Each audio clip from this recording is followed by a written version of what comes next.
Hola, ¿qué tal? ¿Cómo están? Bienvenidos, bienvenidas a esta red social de ASD Health Speakers, donde el objetivo que tenemos es compartir la información de todos los profesionales de la salud para que las personas puedan cuidar su salud. En este caso tenemos una entrevista muy especial que vamos a presentar a nuestro invitado. Él es David Aguilar, él es también profesional de la salud, especialista en la medicina física y rehabilitación y además tiene una maestría en osteopatía.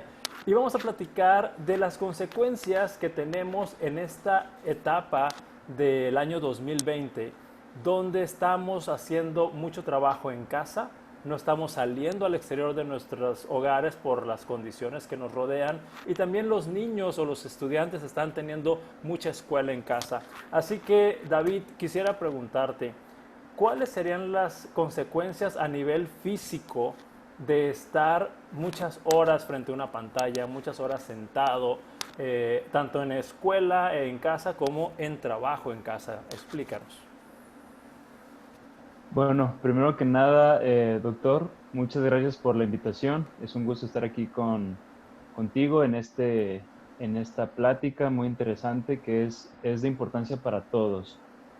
Y bueno, como acabas de mencionar, el hecho de que ahorita estemos confinados a nuestro trabajo en casa, estar más tiempo frente a una pantalla de tu computadora, laptop, celular, cualquier dispositivo electrónico, definitivamente cambia la morfología y la fisiología de nuestro cuerpo a nivel mecánico completamente, ¿sí? Hay ciertas cosas que hay que tomar en cuenta al ver esto, ¿no? Hay que pensar que ahora que estamos haciendo esta actividad, le estamos sumando el trabajo. Antes podíamos utilizar las computadoras, los celulares, como un pasatiempo, como un hobby, pero ahora se está metiendo el aspecto de trabajo, ¿sí? Que eso entonces ahora le suma algo negativo, porque ahora le estamos sumando el estrés o la tensión que podría generar el trabajo que normalmente hacemos, entonces se vuelve un arma de dos filos, déjame decirte, ¿no? Entonces, ¿qué nos puede generar a nosotros estar frente a una pantalla por mucho tiempo, sumándole el estrés que produce el trabajo o ciertas responsabilidades? Pues bueno, a nivel musculoesquelético del sistema muscular y articular es donde más vamos a tener los problemas. Van a ser los problemas más comunes. De ahí podemos empezar a derivar a otros problemas. Pero podemos empezar, por ejemplo, con el aumento de la tensión muscular, que es algo muy común. Eh, el hecho de estar enfocado en una pantalla, ¿no? Con cierta luz, hace que nosotros nos pongamos inconscientemente muy tensos a nivel de toda la musculatura del cuello, eh, la cintura escapular, que es lo que nosotros llamamos los hombros, y de toda la espalda. Eso va a generar en la persona mucha tensión muscular. Esa tensión muscular va a generar dolor y eso va a repercutir definitivamente en las actividades que tenga la persona en estos días de confinamiento, ¿ok? Ahora, te mencionaba, eh, el primer problema es la tensión muscular, lo que comúnmente podemos llamar como contracturas musculares. Eh, por ahí ya hay términos viejitos como la contractura muscular, es algo que ya se tiende a dejar un poco al lado dentro de nuestra área y ya estamos hablando de otros términos más como eh, musculatura que está hiperactivada, ¿sí? O sea, Ok. un músculo que está hiperactivo, está tenso. Esa tensión muscular me va a generar a nivel vascular isquemia muscular. Esa isquemia va a generar toda una red nociceptiva de dolor y me va a generar, pues el paciente le va a generar dolor, molestia, pesadez, cansancio, fatiga, etcétera, etcétera. Una pregunta que se me ocurre ahorita, David, como estás comentando que hay isquemia, honestamente yo no me hubiera imaginado que una Ujú. mala postura o una, ¿cómo dijiste el músculo hiperactivado? Así fue Una, lo que, una, una hiperactividad muscular. una hiperactividad muscular pudiera comprometer el riego sanguíneo de los músculos y pues lo que yo tengo entendido como médico que es cuando disminuye la oxigenación en ciertos tejidos, hay inflamación, hay una cascada inflamatoria a nivel local y bueno, si esto se prolonga se hace a nivel sistémico. ¿También ocurre en los músculos? Pasa exactamente lo mismo. Estamos hablando de que, pensamos que el músculo está tenso, aumenta de tensión, aumenta de tamaño. Ese aumento de tamaño genera un isquemia a nivel intramuscular. O sea, genera una vasoconstricción de los vasos que irrigan al músculo. Si al músculo entonces le deja llegar sangre, pues entra en un estado de hipoxia y ese estado de hipoxia le va a generar ya un estímulo receptivo, lo que encontramos ya el paciente lo va a percibir como dolor, cansancio, rigidez, ¿sí? Incluso falta de movimiento también lo puede encontrar. Ahora, estamos hablando de un músculo, pero ahora imagínate un grupo muscular grande como los músculos de la espalda, cuello, los hombros, se vuelve algo que incluso se puede ser sistémico, ¿ok? Entonces, si a eso le sumamos, te digo, la tensión que genera el trabajo, la pantalla, la luz de la pantalla, o que no tenemos un espacio físico suficiente para poder desenvolvernos en nuestras actividades laborales en casa, pues hace que todo sea, digamos, la combinación perfecta para que la persona sufra, que haya un sufrimiento celular a nivel muscular.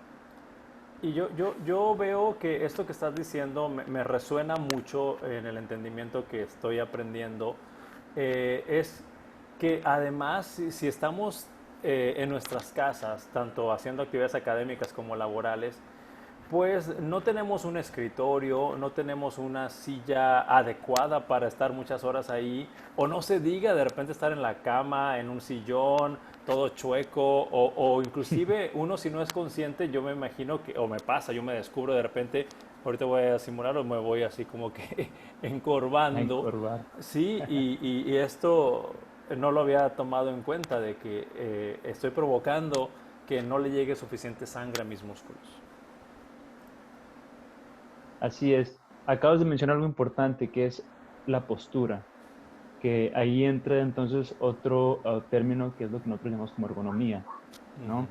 Tú bien lo acabas de decir, la gente, tal vez hay ciertos profesionales que tal vez todavía no estaban preparados para trabajar en casa, entonces no tienes el equipo, no tienes las condiciones, los muebles, y eso genera que entonces agarres ciertos muebles o ciertos ámbitos en tu casa y acomodarlos para el trabajo, pero tal vez no sean los más ergonómicos para hacer esa actividad. Entonces, hay algo que siempre nos preguntan nosotros como fisioterapeutas es si estoy sentado bien, cuál es la mejor postura para estar sentado. Y bueno, mi respuesta es la misma. Eh, no hay una postura adecuada como tal, ¿sí? Eh, si pensamos, el pensamiento de antes era la persona debe estar derecha, la persona debe estar sentada en 90 grados, sus articulaciones, etcétera, etcétera. Recargada en la Pero respaldo, sí. exacto, recargado en el respaldo, vista derecha, todo súper alineado. Pero te hago una pregunta.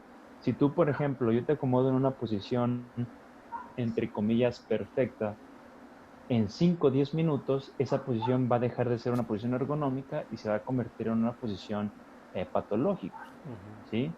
Entonces, aquí estamos viendo que el problema no es tanto la posición o la postura que adoptamos, sino estamos viendo que la variable patológica es tiempo, ¿sí? Ok.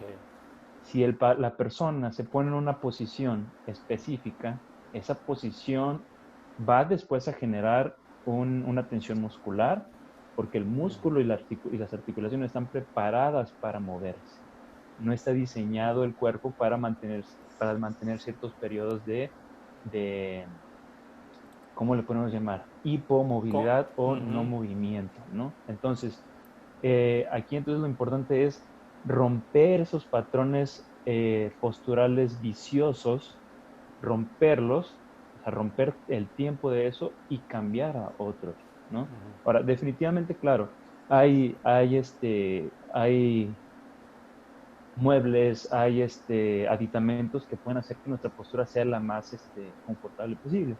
Pero yo sigo teniendo o sea, en la experiencia poca experiencia que tengo, y también con los estudios que se han hecho, se han dado cuenta de eso, que digamos, el factor el tiempo es el que llega a ser patológico. Entonces hay que romper ese periodo de sedestación, digo, de hipomovilidad Ujú. o falta de movimiento.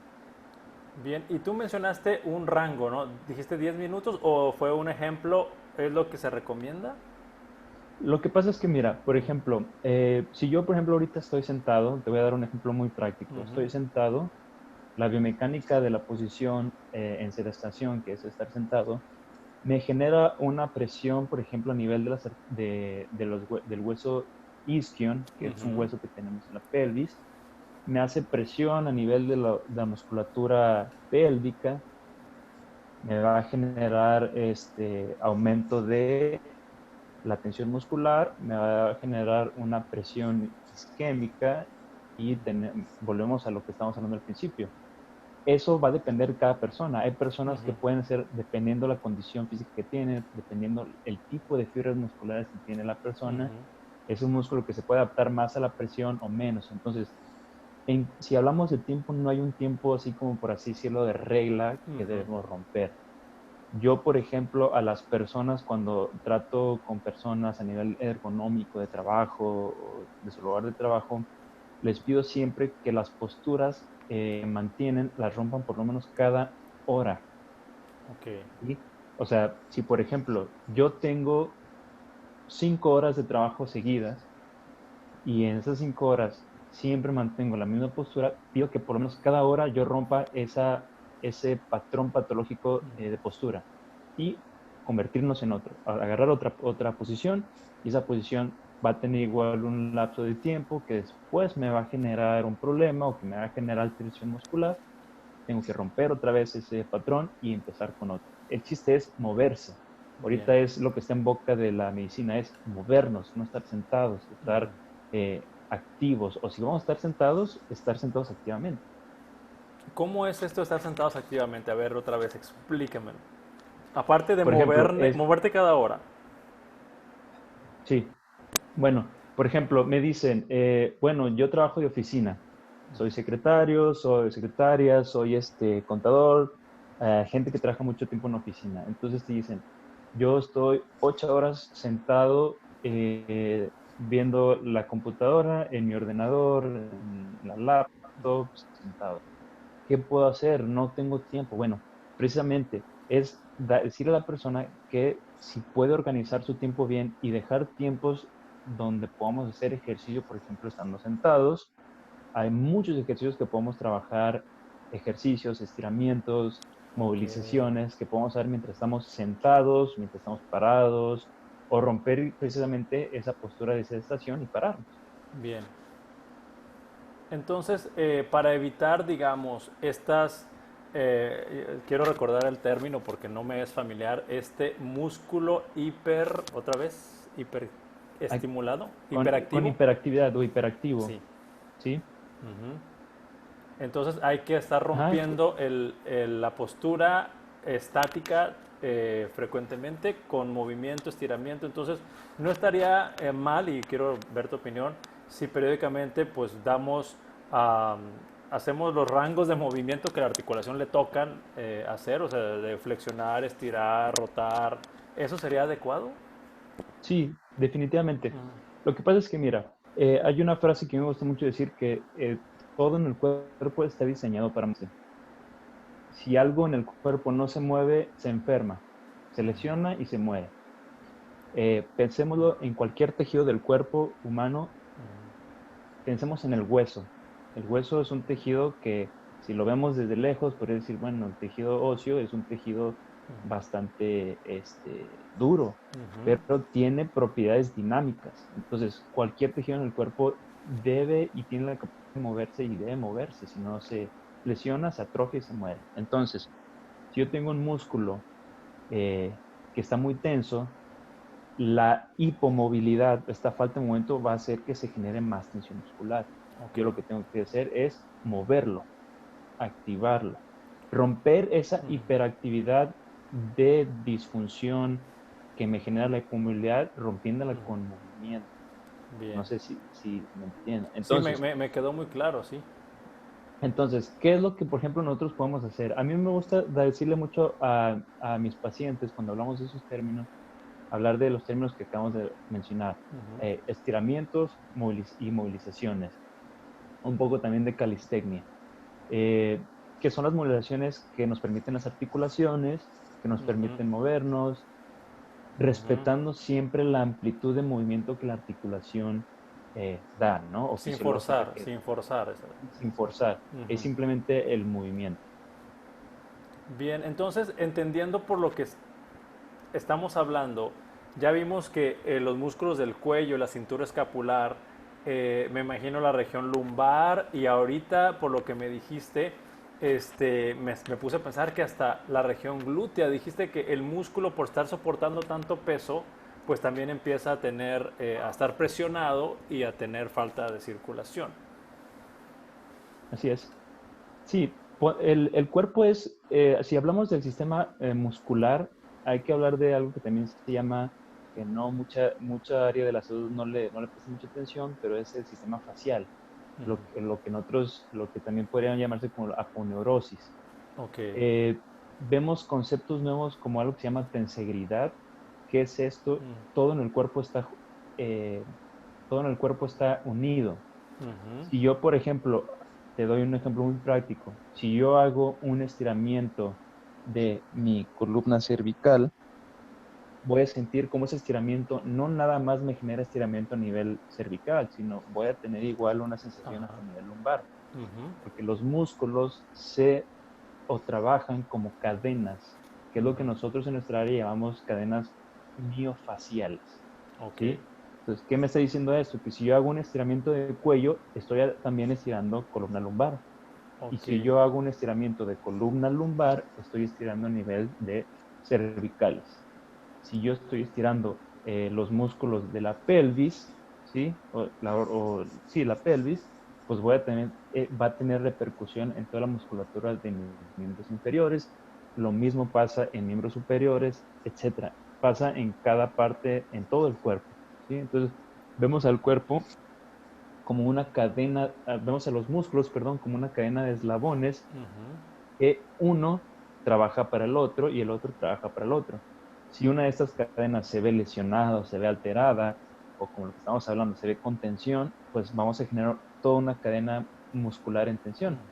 Por eso es muy común que después de que estamos mucho tiempo sentados o en cierta posición, yo tengo dolor en el cuello y aparte tengo dolor en la zona lumbar. Ujú. O tengo este dolor en el cuello que se me irradia hacia los brazos. Siento una contractura, una pesadez desde el cuello hasta los brazos. Y dices, ¿por qué? Bueno, precisamente por eso, porque si los músculos del cuello, por ejemplo, se conectan con los músculos de los miembros superiores, me van a generar estas alteraciones miofaciales. Entonces, es un todo. Es imposible no ver al cuerpo, es imposible verlo en partes, tienes que verlo como Está un todo. unido. Y tengo dos preguntas que me acaban de surgir, David. Una está relacionada a todos esos aditamentos, voy a decir aditamentos o elementos aparentemente ortopédicos o aparentemente ergonómicos, voy a decir algunos cilindros o triangulitos que se ponen en la región lumbar, algunos tipos de asiento que tienen ciertas curvaturas, cilindros para rodar tus pies. ¿Esto funciona o realmente es más producto del mercado que de la beneficio a la salud? Bueno, muy interesante tu pregunta, porque Ujú. eso es algo que nos llega mucho a la consulta. Oye, compré esto, ¿me va a funcionar? Ujú. Compré aquello, ¿me va a funcionar? Bueno, algo hay que decirle, yo siempre le digo algo a los pacientes, es de que no hay, digamos, si hablamos en estos términos de movimiento y de la musculatura y dolor, no hay, digamos, una pastillita que me quite todos los problemas y ya. Ujú. Tenemos que abordar a la hora de abordar a nuestro paciente, a la hora de abordar a una persona y de evaluarla ergonómicamente, por ejemplo, tenemos que abordarla de muchas maneras, ¿no? Tanto el abordaje en cuanto a movimiento, la actividad del paciente, los aditamentos que tiene. Entonces, sí hay cosas que ayudan, por ejemplo, si tú, por ejemplo, te pones a buscar en internet y buscas pones sillas ergonómicas, pues sí, hay reglas incluso estandarizadas de leyes ergonómicas que deben tener los aditamentos para que sean lo más económicos posibles. Por ejemplo, yo tengo una silla, si trabajo, por ejemplo, en un trabajo de oficina, pues si mi silla sube y baja o tiene ese nivel, pues eso la hace más ergonómica a una que no tiene la capacidad de alterar la altura. Ujú. Si mi silla, por ejemplo, gira o rota, pues eso es más ergonómico a tener una silla que no me genera eso. Ok. ¿Me entiendes? Por ejemplo, la ley de la ergonomía es que el cuerpo debe tratar de hacer las actividades mayor posible con el menos gasto energético que se tenga. Ok. Si nosotros hacemos nuestro trabajo ahorrando una buena energía, entonces es considerado que algo es ergonómico. Entonces, si yo, por ejemplo, pienso girar, agarrar algo, es menos ergonómico, es más ergonómico si yo lo hago en una silla que ya me gira. Ujú. ¿Me entiendes? Entonces, claro que ayudan. Hay sillas que tienen, por ejemplo, eh, eh, Ángulos, ¿verdad? De como soportes inclinación. Ajá. lumbares, Ajá. ¿sí? Soportes lumbares que ayudan a que la zona lumbar pues descanse un poquito más. Los descansabrazos o donde pones los antebrazos también, si compras una silla que puedas modificar la altura de tus brazos, que no estés muy arriba y que no estés muy abajo, pues también la hace más ergonómica. O esas que tienen un respaldo en la zona cervical o en la zona de la cabeza, pues también ayuda a que sean un poco más ergonómicos, ¿no? Entonces, definitivamente sí podemos encontrar en el mercado ciertas estructuras o ciertos muebles que sean más ergonómicos para otros. Ahora, te digo algo, nada le gana al movimiento. O Ujú. sea, si a mí me pones las dos cosas, yo mil veces prefiero una persona que tenga una silla feísima, por así decirlo, pero que se mueva, Ujú. a una persona que tenga la oficina más ergonómica del mundo, pero que no se mueva. Ok. Porque vamos a lo mismo. Muy claro. Ajá. La persona puede estar en esa silla ergonómica, en esa oficina ergonómica, la mejor del mundo, pero si el paciente no se mueve, esa ergonomía se va a ir a la basura. Bien. Y tengo una última pregunta para ir cerrando esta entrevista. Eh, ¿Cuándo una persona que tiene ya alguna sintomatología por estar, y quedó claro, por estar en la sala, en los muebles de su sala trabajando, que no son los más ergonómicos del mundo, en el comedor de la casa o en su escritorio si es que tienen en un lugar de su casa o en la cama, por decir así, porque también creo que la cama es un lugar nada ergonómico para trabajar. Este, pero bueno, ya que estamos adaptándonos a esta nueva realidad donde tenemos que estar en la casa y buscar las mejores estrategias para hacerlo eficientemente, cuando una persona que está manifestando síntomas como los que dijiste, musculares o dijiste miofaciales, este, ¿cuándo deben de buscar la ayuda de un profesional como tú en la medicina física y rehabilitación? Porque creo que a veces las personas se autoayudan o pues hacen cosas, ¿no? Pero aquí quiero saber qué características debe tener este síntoma miofacial para que busquen ayuda. Es una señal de buscar ayuda. Bueno, primero que nada, la persona o los pacientes, cada persona debe conocer muy bien la sensación, porque tú sabes, el dolor es bastante subjetivo, ¿no? Es bastante subjetivo, para lo que unos es un dolor muy fuerte, para otros nada. Entonces, por ejemplo, ¿quién no vive con tensión? Yo creo que nadie, ¿sí? O sea, la mayoría de las personas, si no es que me atrevo a decir que hasta el 100% han tenido alguna manifestación de dolor muscular, tensión muscular, etcétera. Ahora, una cosa es tener tensión muscular, la contractura que se me genera porque dormí mal y que al día se me quita, y otra cosa es que esa contractura persiste en tiempo, y otra vez vuelvo a la variable tiempo. Y voy a hablar un poco técnico. Si yo tengo un músculo que está tenso, que está con hipoxia, que tiene esta falta de irrigación, es un músculo que se va a tensar.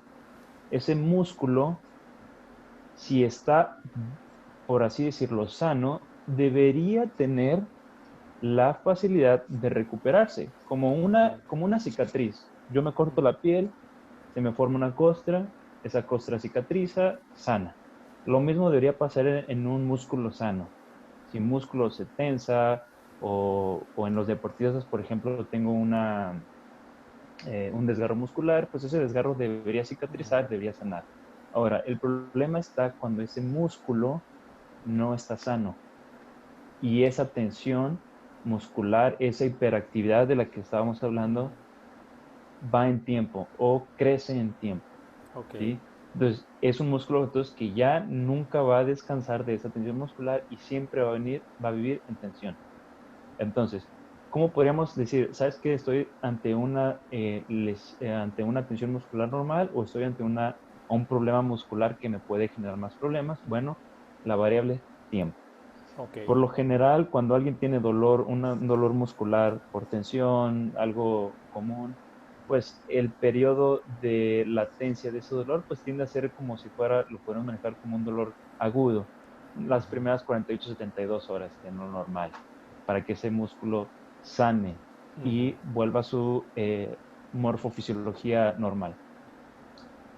Si ese dolor persiste por arriba de ese tiempo y el dolor se agrava, pues podemos ya estar considerando que es un músculo que está con hiperactividad, que incluso podría haber estado hiperactivo desde hace mucho, pero debido a la postura, debido al trabajo, debido a esa tensión, se hiperactivó y mantiene esa tensión. Entonces, después de ese tiempo de horas, ya podemos estar hablando de que podríamos considerarlo para verlo como nosotros. Ahora, ¿qué otras cosas podemos ver, otros signos rojos, por así decirlo? Bueno, una es ese dolor puntual, ¿sí? O sea, que el paciente dice, ¿sabes qué? Me duele. Y Ok. te lo especifica con un punto, bien específico.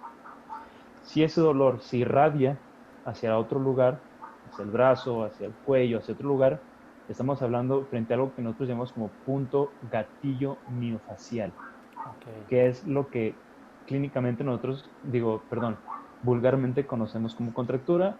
Para nosotros le llamamos punto gatillo miofacial. Ese punto gatillo miofacial tiene la característica de que duele al tacto y se irradia. Ok. Duele y se irradia, estamos frente a un problema ya miofacial, que es del que te estaba hablando. ¿Qué otra cosa podemos encontrar? Pues respuestas neurovegetativas de la zona.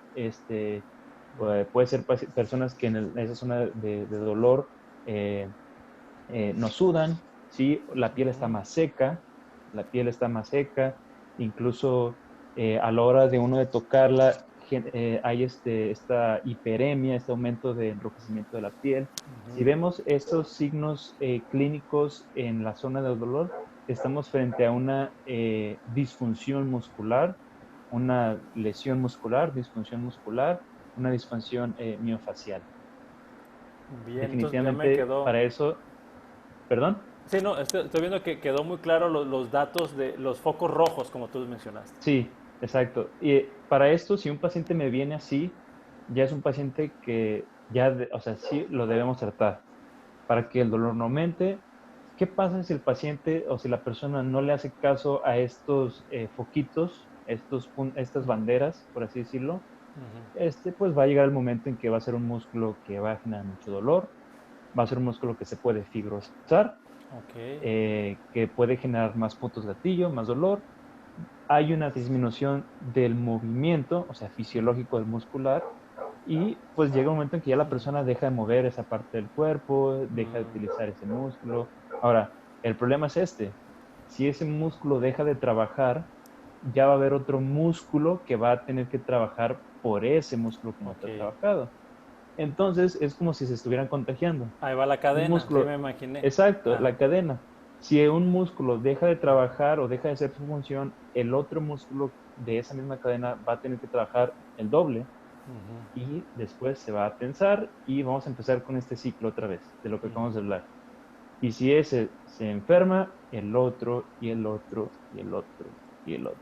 Bien. Entonces es un problema que sí puede ser bastante grave, incluso problemas musculares pueden ser,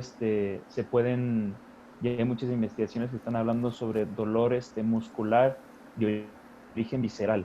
O sea, una víscera está sufriendo y se ve reflejado en el músculo, Ok. ¿sí?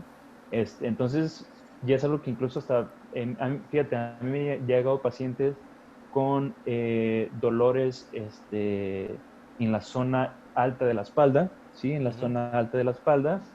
Le hacemos la anamnesis, le hacemos toda la exploración, vemos que su dolor es muscular, pero no es de origen muscular, es de origen visceral. Es muy común encontrar pacientes con dolor, por ejemplo, interescapular, con problemas digestivos, Ok. gastritis, reflujo gastroesofágico, ese tipo de cosas. Entonces, nos hace ver al paciente pues más integral. Hay más conexiones. Sí, hay muchas conexiones. Podemos estar hablando horas y horas de Sí. eso. Oye, David, y ya para terminar esta plática que definitivamente ha sido muy provechosa, hemos aprendido conceptos nuevos y quisiera pedirte a manera de resumen, después de haber hablado Ujú. de todo esto, ¿cuál sería el mensaje que quieres que se quede en la mente de todas las personas que nos van a ver en este video? Bueno, definitivamente mi palabra favorita en este momento, movimiento. Sí, como te lo mencionaba, el cuerpo está diseñado para moverse, está diseñado para la actividad. Si algo no se mueve en el cuerpo, se enferma, se lesiona y se muere. Entonces, definitivamente necesitamos que las personas en estos tiempos, aunque estemos confinados en nuestras casas, hospitales, nuestro trabajo, lo que sea, necesitamos movernos, necesitamos movernos. Hay un boom, si ahorita te metes en internet, hay un boom en cuanto a la actividad física dentro de casa, en la oficina, en el hogar. Necesitamos movernos. Definitivamente, yo creo que esa sería la palabra clave. ¿Sí? Incluso te lo menciono, las últimas investigaciones en cuanto a, por ejemplo, a dolor musculoesquelético, han encontrado que no hay mejor medicina, no hay mejor fármaco que el ejercicio. Están encontrando que el ejercicio, aparte de todos los beneficios y bondades que ya conocemos en el área de la salud, Cardiovasculares están principalmente. Ajá. cardiovasculares, inmunológicos, Ujú, respiratorios, sí, ujú, los que ya conocemos, empezaron a investigar sobre el dolor musculoesquelético y empezaron a encontrar que incluso ponen al tratamiento, por ejemplo, del dolor, eh, el ejercicio como el primero, ujú, más arriba de el tratamiento farmacológico, que definitivamente no lo consideraría en el tratamiento de dolor musculoesquelético, lo ponen arriba el ejercicio. Tiene muchos de los beneficios que ya conocemos, pero a nivel musculoesquelético también ujú. es algo que ahorita se está estudiando mucho, es el boom ahorita en la fisioterapia y movimiento. Con eso me quedaría. Muchas gracias, David. Y bueno, si alguien quisiera contactarte, ¿tienes algún correo electrónico que puedas dejarnos para si alguien Sí, necesita claro, información adicional? mi correo es daguilartf@hotmail.com. Pues ahí me pueden encontrar. También pues tengo mis redes sociales de Facebook, que soy como David Aguilar, David Eduardo Aguilar Piedra. Yo ahorita estoy trabajando en la Universidad de Montemorelos, también se pueden contactar conmigo ahí. Ahí estamos para servirles. Bueno, pues nuevamente muchas gracias, David Aguilar. Él es especialista en terapia física y rehabilitación, además de osteopatía. Y los invitamos a que sigan todas estas conferencias con grandes profesionales y que tienen la única intención de compartir información para que cuides tú la salud de la mejor manera. Bueno, agradecemos a todos su compañía y nos vemos en el próximo episodio. Muchas gracias.